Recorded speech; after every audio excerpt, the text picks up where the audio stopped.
Hey, everybody, it's college football. Mike Brenner survived the party last night, and I'm back talking college football once again with Drew Martin out of the ATL. Hey, Drew, first and foremost, all right, I'm going to be down a little bit on my energy. I'm kind of just dazed and confused today. Not on my picks, not on my knowledge, but just, we had such a good time last night. It didn't take a lot out of us, but you know what? When you have so much emotion involved in a country where soccer is everything, and they get a big win, 4-0 against the United States, all right, that is the Super Bowl for this country. They love their game, they love their team, and the fans absolutely celebrate in first-class style. So with that being said, we had a great time last night. I know you followed it on Twitter and you checked it out. With that being said, how's everything on your end, and what's the advantage in this Ole Miss and Vandy game this week?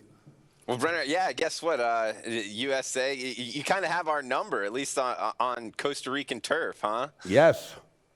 I think if everything's correct from what this is Matty Ice, our social media, 9-1 on Costa Rica soil. So that seems to me like there's some ownership there in the soccer game and between these two.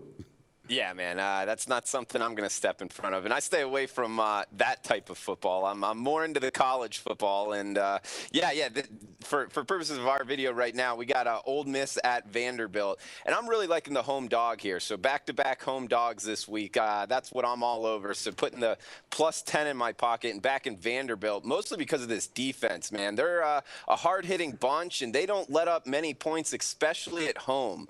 And Ole Miss is going to have their freshman quarterback, who's highly touted, really good prospect, Shea Patterson. He performed well in College Station last week, but the always tricky back-to-back SEC road games, I think it catches up to the Rebels here in Nashville. And I say you put that +10 in your pocket and back Vanderbilt. Wow. Yeah, there's not much I can say to refute any of that. The big offensive shuffle with Ole Miss, everything that's going on, this is a team underachieving, 5-5, and they've let it get in their head mentally. But you nailed something, and it's right on. Vanderbilt's defense at home is when they absolutely peak. All right, and anybody who plays them, you can read their quotes afterwards. All right, this defense lets them know they were there. All right, literally, they're knocking bodies out. They're pulling people off the field. So I think this is a good spot. When I saw the line, I was a little bit like scratching my head.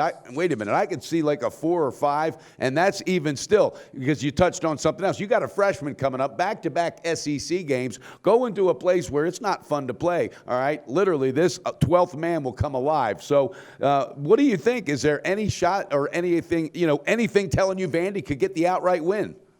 Yeah, I think so. I mean, I don't know if I would go out and put too much on it. I always like to get 2 scores in my pocket in these, defensive battles. But, yeah, with Vandy sitting at 4-6, their last 2 games are at home. So, they're going all out to make a bowl game, that 6-6 bowl eligibility with Ole Miss and then Tennessee to end it. So, I could see them coming out, striking out on all cylinders and trying to win this game, or obviously, trying to win, of course, but, coming out with the double-digit outright home upset. But, I'm going to put the +10 in my pocket. You can find that right now at Bet Online. Yeah, I like that. And any senior that's on that team, they're going to be playing with pride. It's getting to the end of the year. And, another reason I like this, and I might like another angle also, want your opinion on it, the first half, okay, because I think this young quarterback's really going to struggle early, okay, against a defense like he hasn't really seen this year, okay, the pressure that kid's going to see and the fact that he's on the road. So with that being said, if they're going to straighten anything out to earn the respect of a -10 line on the road against a great defense, then I think they'll figure that out in the second half, if they figure it out. All right, I'm going to think about putting a bet on the first half, taking Vandy. I'll probably get 6 on the first half, and I'm thinking of sprinkling a little on that +10. What's your thoughts on my angle with the first half? Yeah, Brenner, I like that first half. I mean, anytime a freshman's going on the road, and he just did that in College Station against Texas A&M. But you got to remember, Texas A&M defense is beat up, so he's going to be kind of facing a different animal here in Vandy. Vandy doesn't have the offense that Texas A&M had, so I would like your first half, and I would also I'm personally betting the under as well. So and what's that number at? What's that sitting at? Well, we got it at 50.5 right now, Brenner. Well, I like that. All right, viewers, you heard it. Ole Miss and Vandy, all right? Drew Martin, he's got a good case here.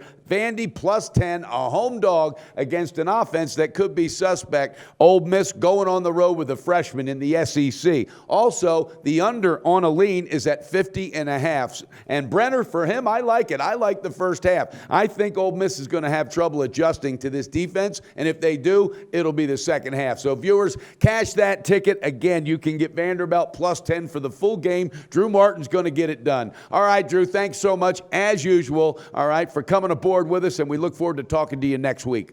Do your research before you bet. Check out our ratings guide to see which books have the best ratings and sign-up bonuses. Open up several accounts. Shop for lines at sbrodds.com. Always be ahead of the game.